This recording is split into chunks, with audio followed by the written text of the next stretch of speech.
Voy a intentar jugar al fútbol lo mejor posible. Todas las opiniones no son respetables, ¿eh? Todas caben, todas caben.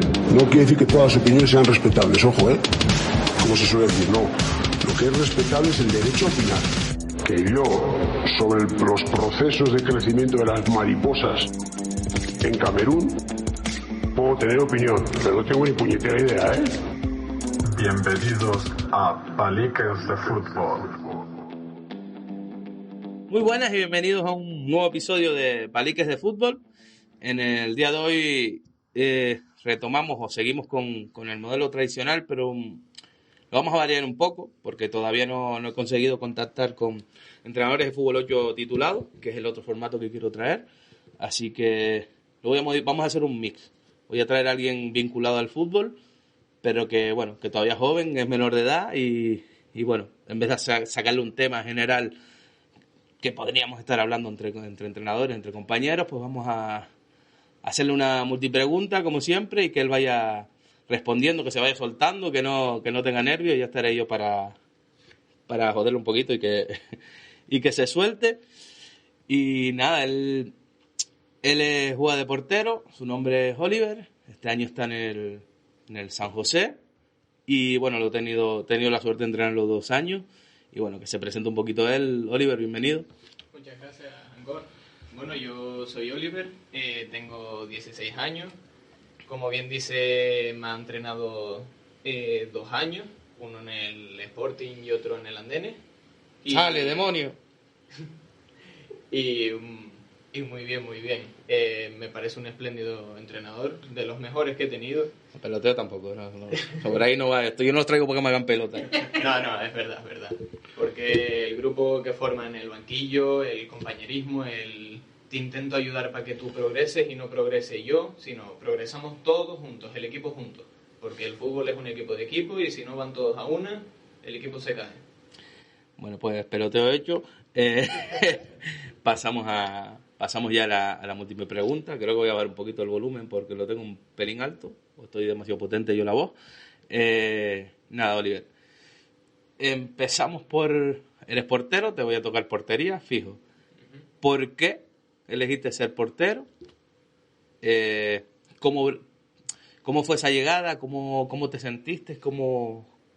Cuéntanos tus experiencias como portero y con el paso de los años, ¿cómo fuiste cambiando? Si fue cambiando tu idea, tu mentalidad, tus miedos, tus inseguridades, tus seguridades, tus puntos a mejorar que has ido mejorando, todo lo que tú quieras soltar desde que te iniciaste, a qué edad te iniciaste de portero, o si empezaste de jugador, todo eso, vete contándonos que yo te voy interrumpiendo.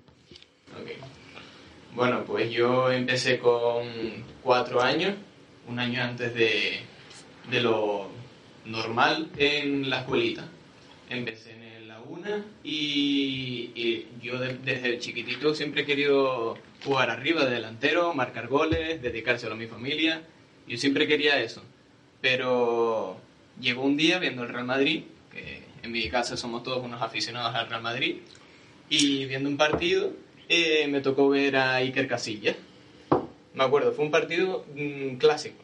Y viendo a Iker Casillas, pegando sus magníficas paradas que él hacía, de ahí su apodo de Dos Santos, pues dije, hombre, ¿y esa posición qué es?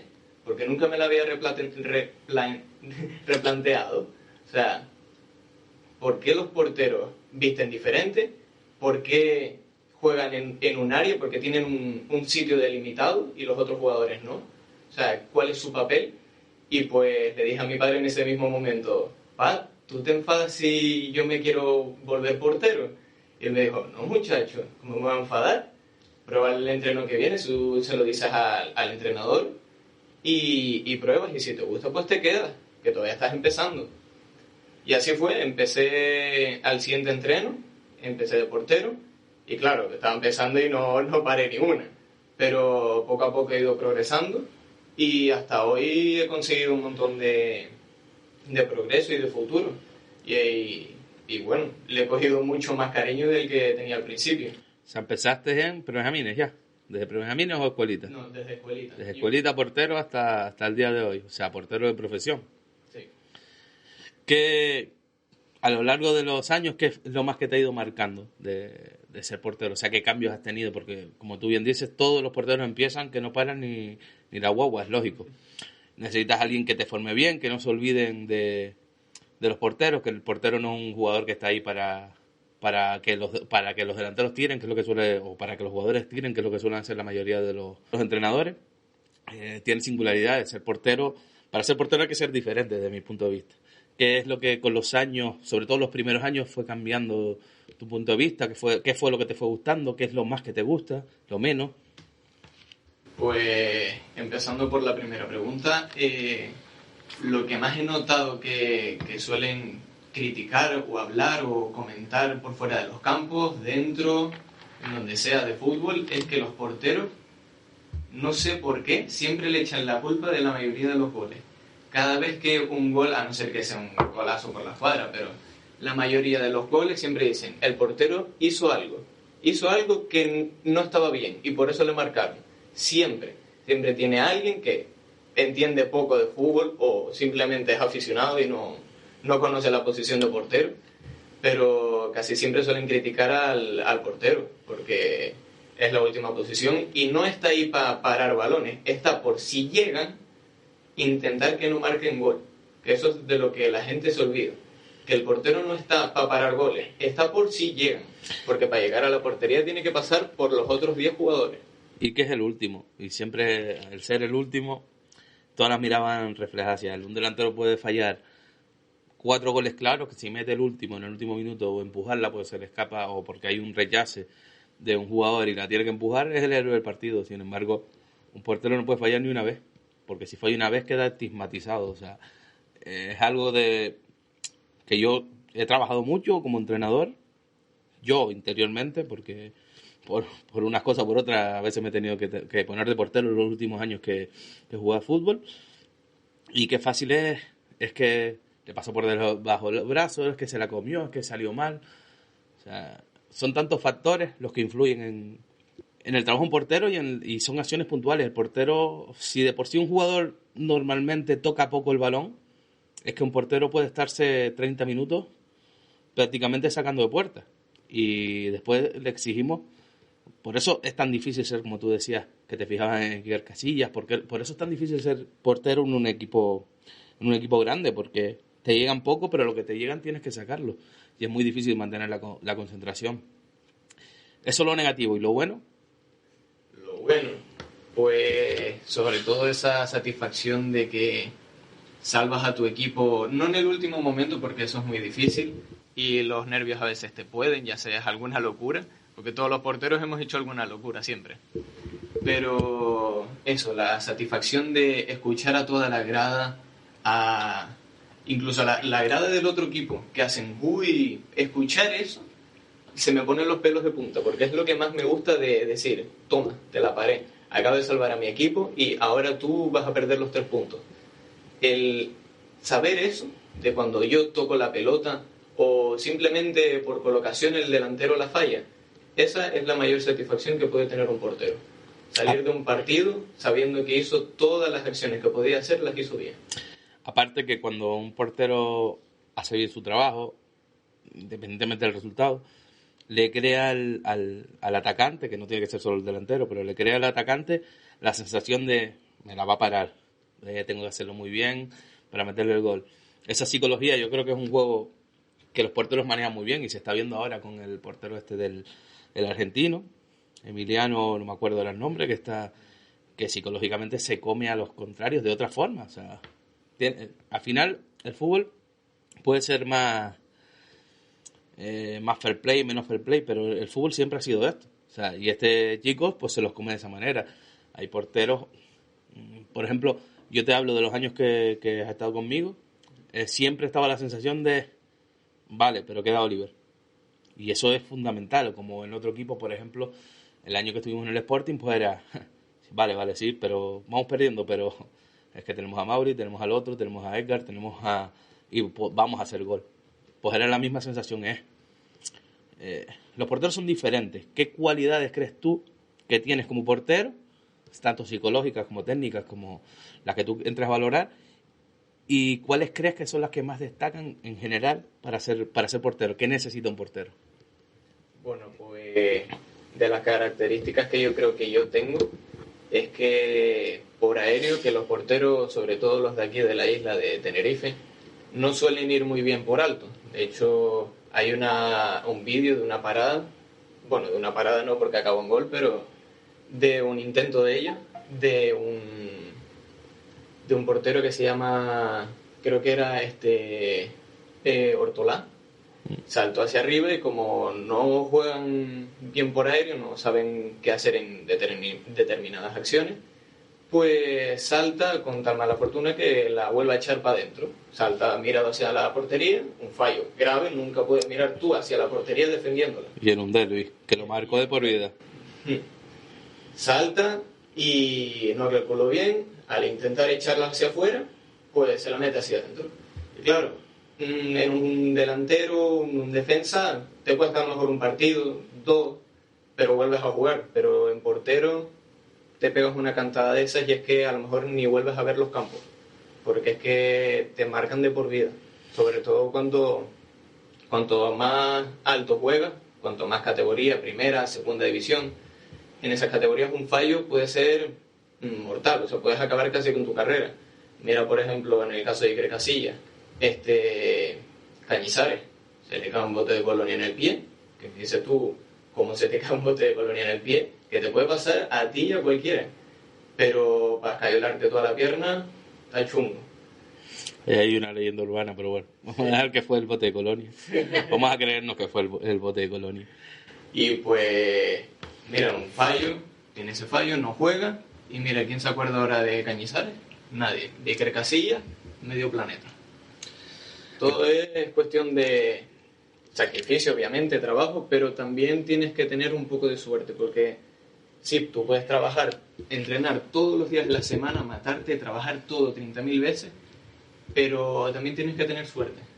Porque si yo, por ejemplo, entreno 7 días a la semana, pero luego no me vienen a ver porque vivo en una isla en la que el fútbol no está bien fomentado, yo voy a acabar odiando el fútbol, porque no me saca nada, porque me quita tiempo, porque pienso que es injusto, que yo entreno mucho más que otras personas y ellos, por tener contacto o por vivir en otro sitio, pues acaban cumpliendo sus sueños y yo no. Es una base de trabajo. De todas formas, por eso te lo preguntaba, uno de las principales capacidades que tiene que tener un portero o sus principales virtudes tienen que ser la fortaleza mental. Un portero que no tiene fortaleza mental se acaba derrumbando. Yo me acuerdo que eso lo trabajaba bastante contigo, porque sí recuerdo que cuando llegamos a veces tenías esa forma de agachar la cabeza cuando algo no te salía, y es fundamental. Y yo creo que no le damos importancia. Y por eso te hablaba antes de los entrenadores, cuando tienen al portero nada más que para fusilarlo o para tirar a puerta, hacen entrenamientos de tiros a puerta que ni siquiera son acciones combinadas, ya vas creciendo, cadete, infantil, cadete, juvenil.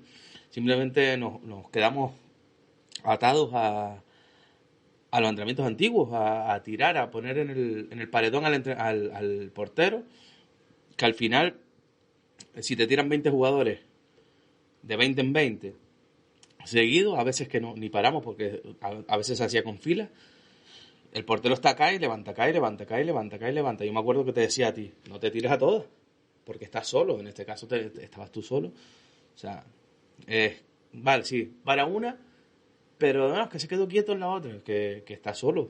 O sea, no podemos plantear, creo yo, y es un error muy común en los entrenadores, es tan sencillo como cuando le preguntas, ¿tú qué sistema juegas? Vamos a poner el ejemplo de Fútbol 11. Te dicen 4-3-3, 4-4-2, 3-5-2, 5-3-2, la que ustedes quieran, 4-1, 2-1, 17. Y al final le dice, ¿qué juega sin portero? Nunca lo incluyen. O sea, parece que el jugador, poco a poco, al portero se le va incluyendo más en el juego, aparte del juego de pie, en el equipo. Simplemente el mero hecho de decir un 4-4-2 es que ya estás dando por hecho que el portero es como la portería, está ahí.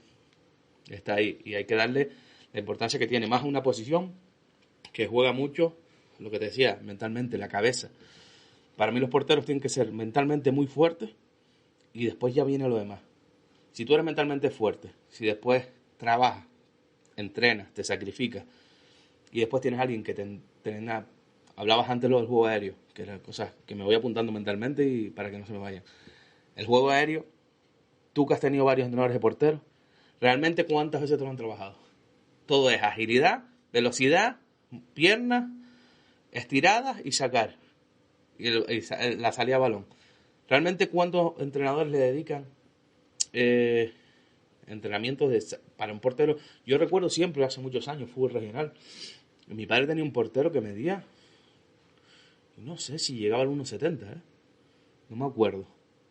Y el otro medía 1,92. Y acabó saliendo mejor el 1,70. El entrenamiento, juego aéreo. Si al final, si tú te sabes situar, vas a llegar, con las manos vas a llegar antes. Vas a llegar antes que aunque mida 2 metros y salte, bueno, tío, es una cosa descomunal. Entonces, es muy poco frecuente. Yo he tenido entrenadores de porteros que le he dicho, por favor, que si yo ya sé que es un gato, si yo ya sé que esa la va a parar, yo no te digo que no lo entrenes, pero por favor, trabaja el juego aéreo. Enséñale que no se tiene que poner recto a la portería, sino que tiene que estar en 45 grados, en 75 grados, para que tenga el campo de visión más amplio. Coño, lo sé yo soy entrenador, pero entrenador de campo, lo que nosotros damos de porteros es muy ligero, muy por encima. Y lo sabes porque te documentas, porque haces cursos, porque hablas con entrenadores profesionales. Y tú ves, y no hace falta que se vayan muy lejos, academias de porteros, entrenadores de porteros, y esto hablo en general. Vas y tú no ves sino gritos, buena, no voy a dar más datos para que no sepa de quién estoy hablando. Buena, y debes tú, ¿y el juego aéreo para cuándo? ¿Y la salida a balón para cuándo? Si yo ya sé que el portero para. Si tú lo tienes 10 meses, coordinación, salto, valla, me tiro y no le trabajas más nada, ese portero pues, sí va a ser muy bueno haciendo eso. Cuando cada vez que le cuelga un balón va a decir el entrenador, porque al final pasa a categoría de competición y me dice, no, yo prefiero uno que me pare los abajo, que más o menos se defienda, pero por arriba que sepa salir. Entonces, yo creo que va un poco, por eso te hacía la pregunta, la fortaleza mental y sentirse incluido en un equipo, apoyado, respetado por los compañeros. En fin, lo que comentabas antes, hacer grupo. El portero tiene que sentirse un jugador más del equipo, no el que está ahí para que le tiren. Y eso es un error, pero que cometen los entrenadores. Me meto en el saco, aunque creo que no es así. Cometemos los entrenadores y va en perjuicio del equipo y va en perjuicio de... Y sobre todo, esto lo puedes decir tú, que has tenido varios entrenadores y no te estoy diciendo para que hables de mí, sino... ¿Cuántos entrenadores te encuentras que en vez de entender la situación de un portero, o sea, entender que puedes fallar, que te pueden meter un gol, que puedes dar un paso, o entender el juego? O sea, yo puedo viendo un partido, saber en qué momento por tus movimientos de un portero no vio la pelota. Y si no ve la pelota, no la va a parar. O sea, si en ese segundo que la pelota se la comba, él no la vio, vas a dar el paso y no la vas a llegar a coger. ¿Y cuántos entrenadores no tienen en cuenta eso? Sino cuando mete un gol, enseguida va a corregirte, lo hiciste mal, y solo aplauden a los porteros cuando hace una buena parada. Eso está muy bien, pero yo considero que levantarle el ánimo a un portero, entender a un portero, es mejor que simplemente decirle bien cuando lo hace bien. Y bueno, no sé cómo lo ves tú. Y ahora te lanzo otra pregunta que se me acaba de ocurrir. Mira, pues... es un tema bastante complicado porque la mayoría de los entrenadores lo único que miran es por ganar puntos. Y ganar puntos implica marcar goles, porque si tú no marcas goles, el partido queda 0-0 y no gana nadie. Entonces no ganas puntos. Y lo que miran es de defensa hacia adelante. El portero casi nunca lo miran, como tú has dicho. Y lo único que quieren es que cuando le lleguen haga una paradita. Pero claro, si luego no la para, la culpa le cae a él. Porque los defensas sí tienen que defender a otros 11 jugadores. Claro, pero yo tengo que defender a 11 y vigilar a otros 11. Porque la posición del portero no es solo parar, es mandar, coordinar el equipo, decirles lo que está pasando, leer el partido mientras está sucediendo, para tú saber si están entrando por una banda, si es por medio, si tienen un jugador muy bueno, que lo tienen que tapar más, todo. O sea, la posición del portero es una mezcla entre un jugador y un entrenador. Si tú sabes mandar, también tienes que saber parar. O sea, tienes que aprender las dos cualidades del portero. saber mandar y hablar. 2, saber parar y todas las acciones que conlleva la posición en sí. El balón aéreo, reflejos, mano a mano, todo. Es muy difícil las cualidades porque con un partido te puede salir bien, pero si te toca jugar contra Messi, pues ahí ya no depende de solo tus cualidades, porque si te la pica, si te regatea, ahí ya no depende de ti, depende de los dos. Tú intentas parar el balón, pero es muy difícil. Y entrando a la pregunta otra vez, la posición del portero es eso, muy criticada porque siempre le recae la culpa a ellos, y muy pocos, por casi no decir ninguno, de los entrenadores se ponen en la situación del portero cuando le marcan un gol, cuando los compañeros le echan la bronca porque lo hizo mal, en vez de animarlo, porque claro, un compañero tuyo falla y el portero es el que lo anima, porque es el que está hablando dentro del campo, y el capitán, obviamente. Pero si falla el portero, ¿quién lo anima? Los familiares. Yo he visto casos, seguro que te suena, no vamos a decir nombres, después de hacer un partido competido, con muchas bajas y demás, que llegan y le dicen al portero que se comió una falta, por ejemplo, después de haber hecho un esfuerzo ese portero de ir a jugar enfermo, de haber hecho un buen partido, tanto el portero como el equipo, dentro de las limitaciones en ese día que tuvo ese equipo. Y la primera frase que te encuentras en el primer entrenamiento es que te comiste la falta, pudiste haber hecho más en la falta. O sea, esos comentarios son los que yo te digo, que coge un portero que si no es mentalmente fuerte, pues dice, pues nada, pues me comí la falta o pude hacer más. ¿Qué significa el pudiste hacer más? O sea, es como cuando, y lo extrapolo al entrenador, es cuando dice, no, el entrenador se equivocó al hacer los cambios. O el entrenador no puso a tal jugador, ¿vale?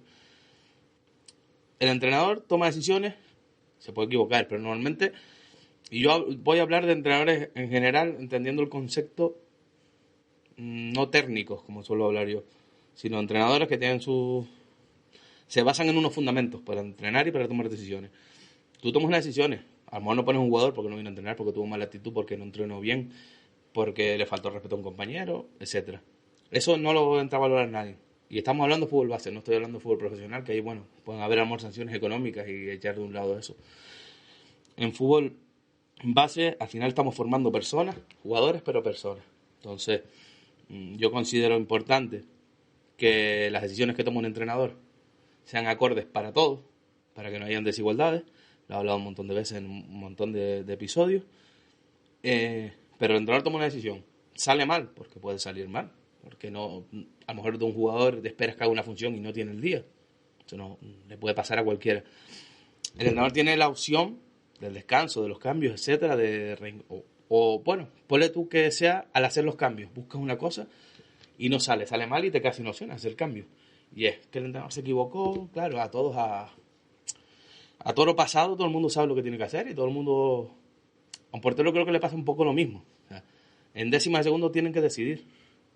Y si toma una decisión, se equivoca o no sale del todo bien, o tú sabes que una décima tarde que tú salgas es gol. O una duda. Desde que dudes, probablemente sea gol.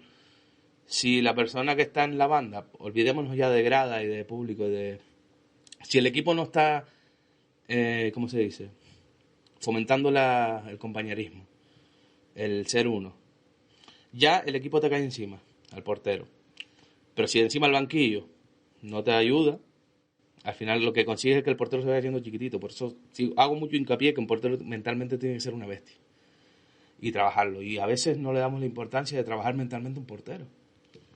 Y eso también entra en el trabajo, creo, de los entrenadores, y de los entrenadores de portero tienen que trabajar mucho en ese sentido. Saber que si te metes un gol probablemente la culpa va a ser tuya, para todo el mundo, pero tú tienes que demostrar que eres portero para eso y para más. Entonces, creo que son similitudes y que la gente nunca se pone en el lugar ni del portero, ni del... cuando falla un jugador un gol, vamos a extrapolarlo ahora. ¿Cómo falló eso? Cojones, ¿ustedes creen que él quiso fallar el gol? Le dio mal, le botó mal. Te pasan cosas como el año pasado, como está ahora al Madrid, que lo coge el Sheriff fuera. Y le meten un gol de fuera del área por las cuadras. El Madrid tiró 25 veces que hasta el portero paró con la cara. Pues ese partido realmente, ¿quién lo ganó? Vamos a ser serios. Lo ganó el portero del Sheriff, que no sé ni cómo se llama. Lo gana él. ¿Tú lo has visto en algún lado? No. De hecho, estuve escuchando que él viene cedido del Internacional de Atenas. O sea, un equipo que... Atenas sí me suena. Ahora, el equipo en sí... Sí, pero, no lo había escuchado. pero de donde venga. O sea, ¿has escuchado a alguien decir el portero te ganó el partido?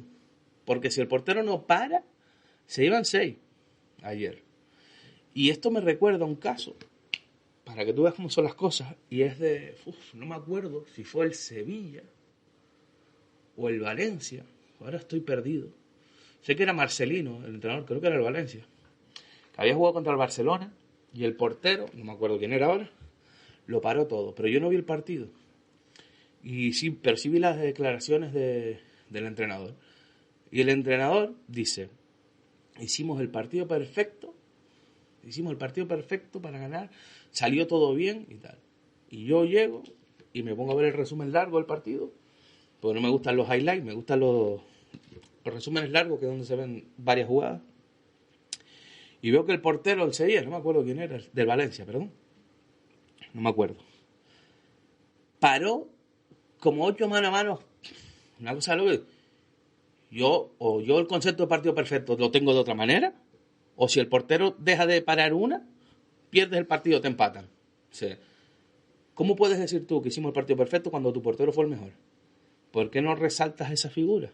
Igual que resaltas cuando Luis Suárez hace 2 goles y resulta que jugó 10 minutos. O sea, estuvo paseando. Luis Suárez, por poner un nombre. Vamos a poner Benzema o Higuaín o el que les guste, Griezmann. Griezmann ayer que salió suplente del Atlético de Madrid. Y llegó, no he visto ni el resumen, sé que dice Griezmann volvió. Pues vale, pues Griezmann volvió, salió, a lo mejor tuvo 10 minutos buenos, hizo 2 goles y ese sí lo lanza. Creo que la posición de portero, y no sé cómo lo ves tú, creo que es la más, no sé si desprestigiada, no creo que sea la palabra, pero olvidada tampoco, pero desmerecida. La desmerecen mucho el portero, o sea, si se mete un paradón, ahora que se están poniendo de moda las paradas estas tipo alemanas, que es dejar la mano firme y tapar el hueco, que parece mucho a la Argentina hace años, es que le fue la mano, no, que esa mano está puesta ahí por algo, está estudiado y es una forma de parar, igual que los porteros cuando empezaron los porteros sudamericanos a hincar la rodilla, que se quedaban de rodillas y se paraban un montón de balones. O sea, eso está estudiado. ¿Por qué desmerecemos tanto una parada? ¿Por qué desmerecemos tanto, por ejemplo, un buen achique de un portero que obliga, o un portero que cubre bien la portería, que le obliga a un jugador a tirarla afuera? Porque tiene que ajustar tanto que se le va afuera. O sea, yo creo que en ese sentido, no sé cómo lo ves tú, pero creo que está demasiado desmerecida la posición. Le quitan mérito, básicamente. Y muchas veces porque no la entienden. Porque es muy fácil decir, falló el portero. Y también es muy fácil decir, el delantero marcó un golazo. Claro, hay momentos en los que el portero sí puede fallar. Pero la mayoría de los casos no es así. Porque los porteros tenemos entrenamientos aparte. Porque la mayoría de los jugadores sí tienen tecnificación, tienen... Pseudo escuelas de tecnificación. Ya eso lo toqué y me tiene bastante quemado. Tienen sus pequeñas escuelas, por decirlo así, de tecnificación. Pero es que los porteros tienen un mundo, aparte de los partidos y del equipo. Tienen que trabajar todas las cualidades, trabajarse mentalmente, físicamente, tienen que estar como toros, porque tú vas a chocar contra los delanteros. Ellos no te ven a ti si tú no hablas. Y te van a meter la cabeza en las costillas, en las rodillas, en donde sea, con tal de marcar gol. Y tú eres el que más desprotegido va, porque ahora metieron la nueva norma de no poder salir con la rodilla arriba. Antes salías con eso y al menos te cubrías un poco. Pero yo hace unos pocos partidos salí un balón y como no podía levantar la rodilla, me dieron un rodillazo en el cuádriceps y me desplazaron en el cuádriceps, que tuve que ir al fisio 2 veces para poder colocármelo.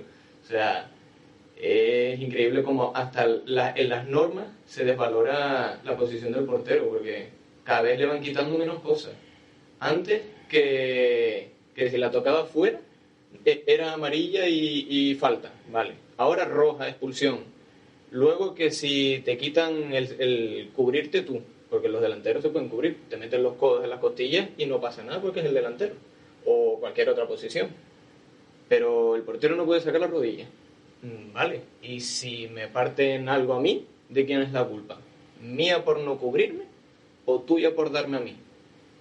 Es que cada vez se desvalora más lo que es la posición del portero.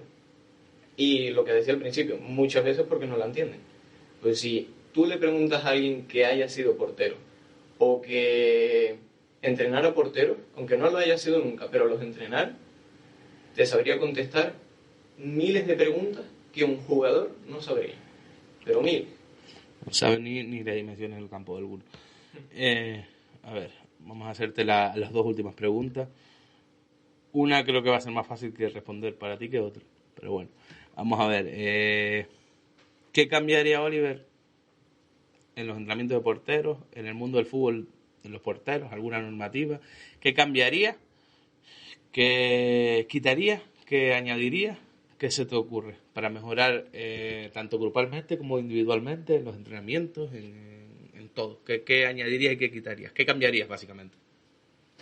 Bueno, pues lo primero sería añadir, y es que en todos los entrenamientos, ya sea equipo, bueno, ahí ya no me meto porque puedes trabajar lo técnico de un partido, trabajar con el equipo y hacer grupo de equipo para que el portero también se integre, porque los jugadores entrenan todos juntos siempre, pero los porteros casi nunca, porque están en la puerta y lo único que ven es al jugador venir a coger el balón de dentro de la puerta o de fuera, lo coge y se va. Entonces tú con ellos tienes muy poco contacto con tus compañeros de portero y poco más. Cambiaría, sobre todo en los entrenamientos, el juego aéreo, como decíamos antes. Porque el juego aéreo es como la posición de portero. Se está olvidando y ella es una de las cualidades que mejor tiene que estar trabajada en un portero. Los reflejos y esos son tecnicismos que los tienes que trabajar miles de veces. Pero los balones aéreos tienes que entenderlos, saber qué tienes que hacer en cada acción. Porque claro, tú dices, sales con el balón y ya está.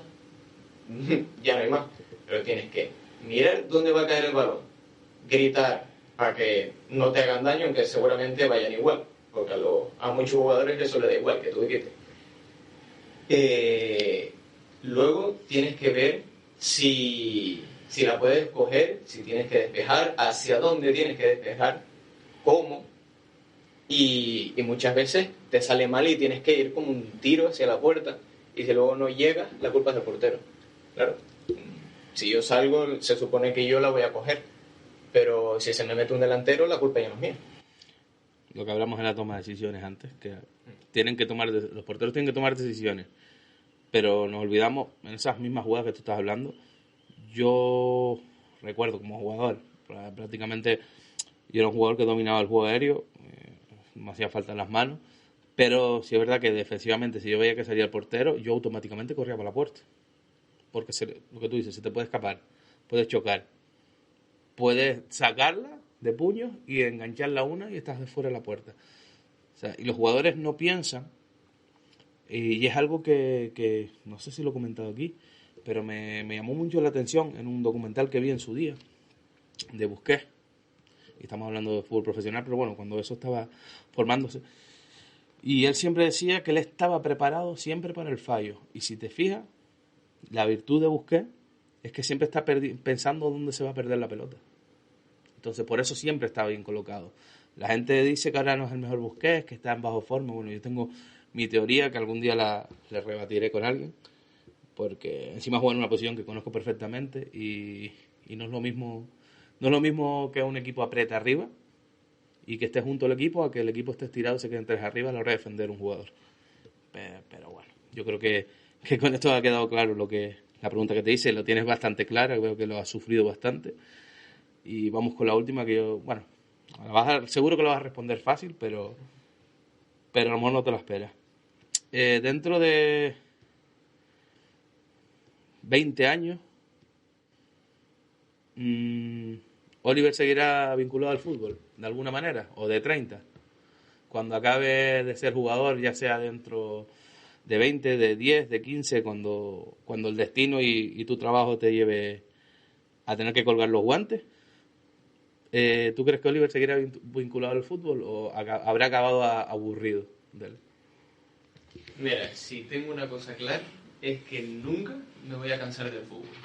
Porque el fútbol tiene sus malos momentos, pero los pequeños momentos, esos que comentaba al principio, de escuchar a la grada, escuchar a tu familia, salir del vestuario, de cambiarte, de estar destrozado al partido y escuchar que todos los padres, compañeros, te feliciten, incluso que se te pongan a gritar Oliver, Oliver.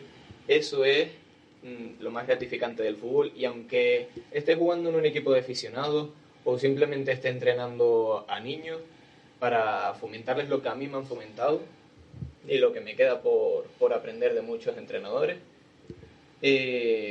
sí, seguiría vinculado y mucho al fútbol, porque me gustaría cambiar ciertas cosas que espero que se cambien de aquí a allí y no tener que hacerla yo y unos cuantos más. Cambiar muchas cosas sobre el portero, sobre el fútbol y en general. Y ahí quería llegar yo. Y como consejo, sin que me lo pidas, te lo voy a dar. Cuando llegue ese momento y estés formando niños o adultos, o seas primer entrenador o seas entrenador de porteros, durante el camino te has ido aprender de los entrenadores que has tenido. Siempre quédate, y yo siempre lo digo porque yo no tuve la suerte de tener muy buenos entrenadores, los tuve ya tarde, pero bueno, tuve el mejor, que en mi caso pues tenía un entrenador en casa, que era mi padre. Quédate siempre con lo que no quisieras que te hicieran. O sea, aprende de las cosas malas de los entrenadores, porque eso es lo que te va a ir llevando por un camino. Y por poner una tontería, tú lo sabes, yo no uso pito. Yo acabé hasta las narices de un entrenador que me pitaba en el oído, y que para todo usaba el pito, y para ir a beber agua el pito, y acabé hasta las narices, y yo no uso pito porque no me gusta el pito. Aparte, tengo voz para mí, para 8. Pero yo aprendí que tenía que formarme para que los jugadores las rodillas no las sufrieran como las sufrí yo, pues me formé. Y tuve en cuenta todas esas cosas que a mí me sentaron mal, que a mí no me gustaron, pero no me gustaron no por capricho, sino por formación, que con la distancia y con los años, al final te cambia la perspectiva. A veces se aprende mucho más. Y tomando 4 cosas de entrenadores que te hayan gustado, llevándolas a tu terreno, aplicándolas a tu manera, salen mejores formadores que simplemente quedándote con 4 cosas, con lo bueno nada más, básicamente. Así que, nada, tu turno. Que ahora te toca improvisar un temita o alguna pregunta que me quieras hacer, que yo te la voy a responder. Pues una pregunta que se me había ocurrido. Más que tu opinión, tu criterio sobre la eterna lucha del fútbol, de tirar el balón arriba y correr todo el equipo, o de salir jugando como estrategia, o algún otro modo que aún no se haya inventado y tú tengas alguno en tu cabeza. A ver, aquí hay varias lecturas. Primero, en el fútbol se suele decir que está inventado, pero no. Siempre se puede hacer algo distinto, y aparte porque hay normas que cambian. Yo me acuerdo cuando empecé a ver fútbol, se le podía devolver al portero el balón y la cogía con la mano otra vez. Y estábamos hasta mañana, hasta que se cansaba uno y le daba un viaje al portero. Eso era así. Se implantó que el portero no la podía coger con la mano. Ahí es cuando empezó la evolución de que los porteros cada vez tienen que jugar más con el pie. Para los de mi quinta y mayores, tú no viste jugar a su bizarreta, pero su bizarreta con los pies era una cosa que era dolor de ojos.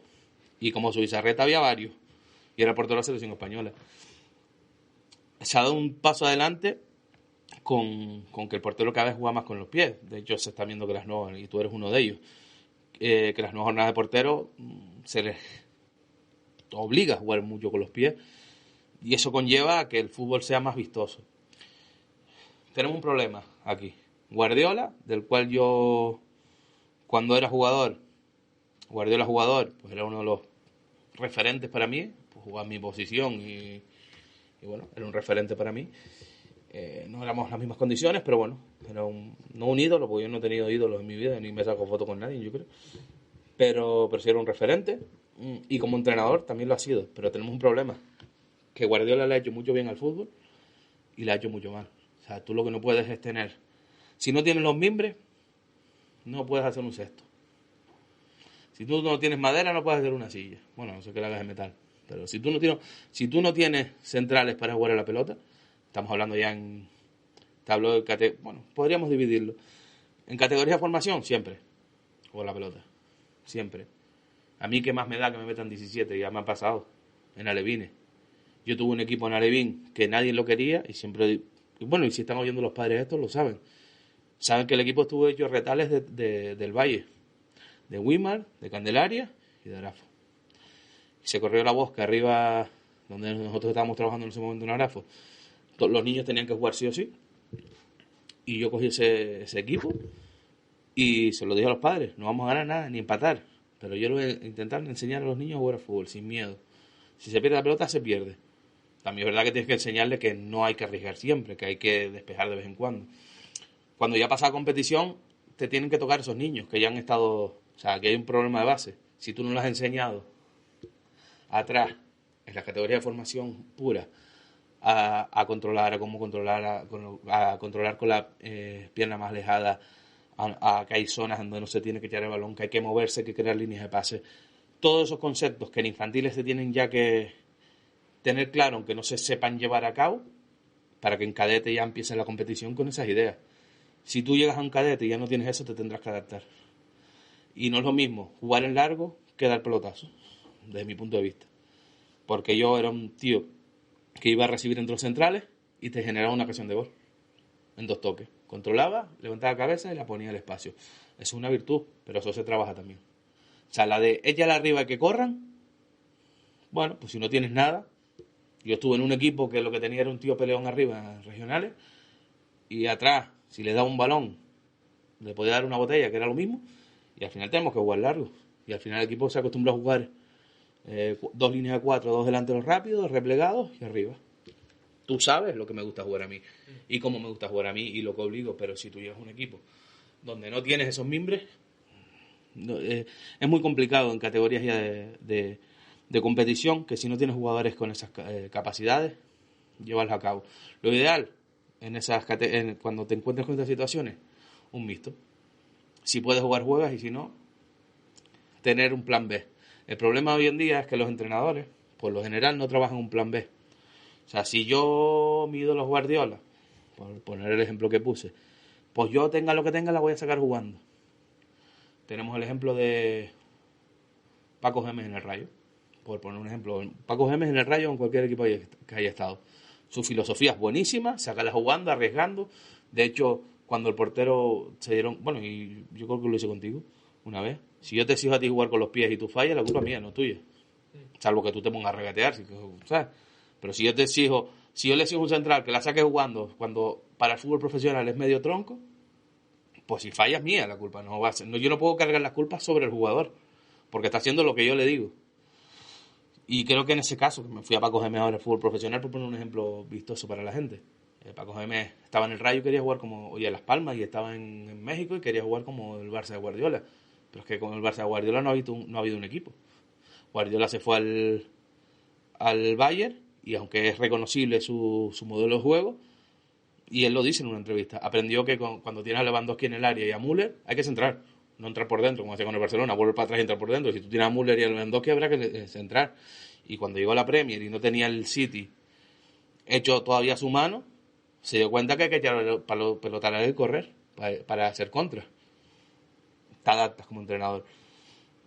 ¿A dónde voy yo esto? Que tampoco podemos creernos que los niños, y sobre todo, si no les enseñan a los niños a jugar, ellos no juegan solos. Ya no estamos en la época tuya, no porque tú eres muy joven, pero en la época mía, en la época de tus padres, estabas en la calle todo el día jugando, ahí aprendías a jugar.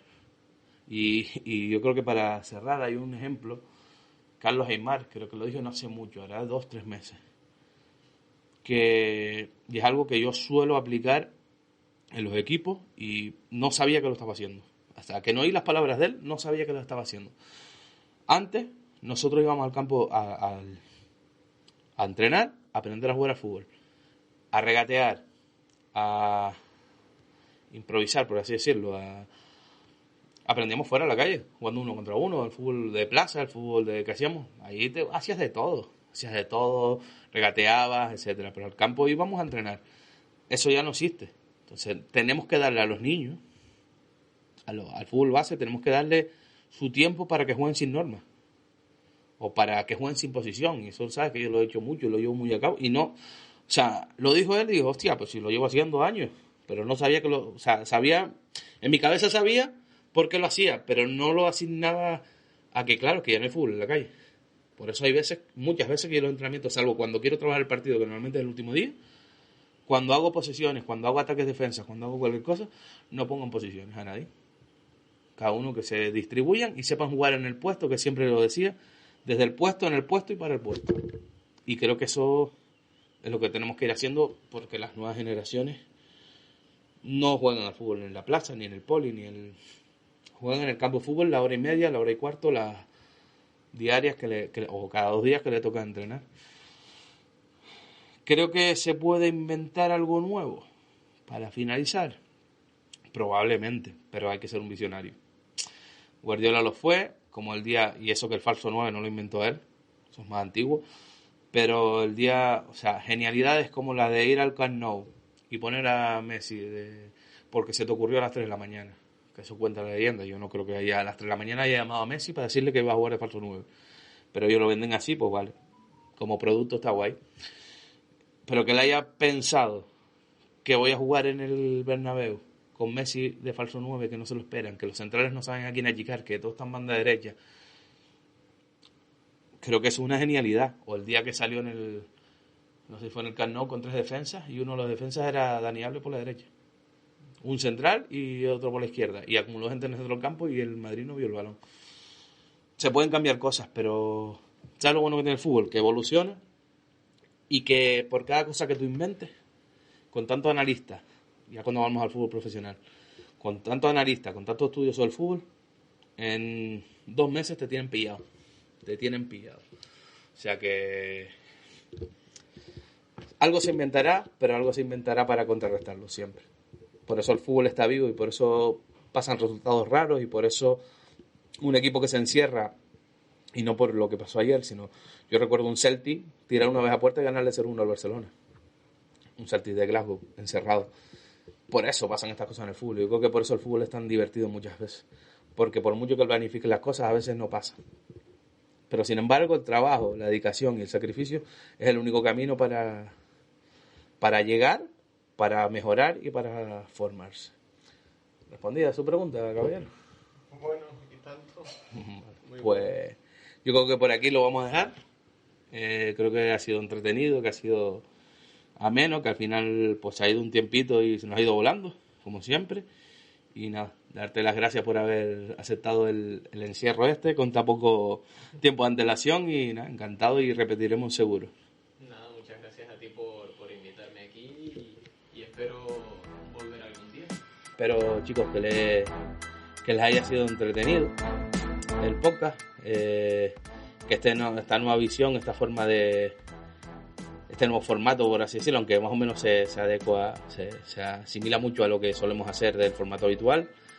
Y bueno, saben que tienen las redes sociales, el Facebook, el Twitter de Paliques de Fútbol, para comentar cualquier cosa, si les ha gustado, si no les ha gustado, si tienen algún tema que quieran que se toque en otro episodio, si se les ocurre algún invitado que quieran que podemos traer. Y nada, recordarles que el productor de este podcast tiene una productora, nunca mejor dicho, Teide Record, que está también en las redes sociales nuestras de Paliques Fútbol. Están ahí sus enlaces, su página web, para ver que vean sus trabajos, y que no solo se dedica a la música y no solo se dedica a producir este podcast y otro que tiene de música, sino que tiene bastante margen para producir música, para crear música, para producir podcast y más cosas. Así que les animo que lo visiten, que busquen en las redes Teide Record. Y nada, gracias por estar ahí y nos vemos en el próximo episodio. Chao.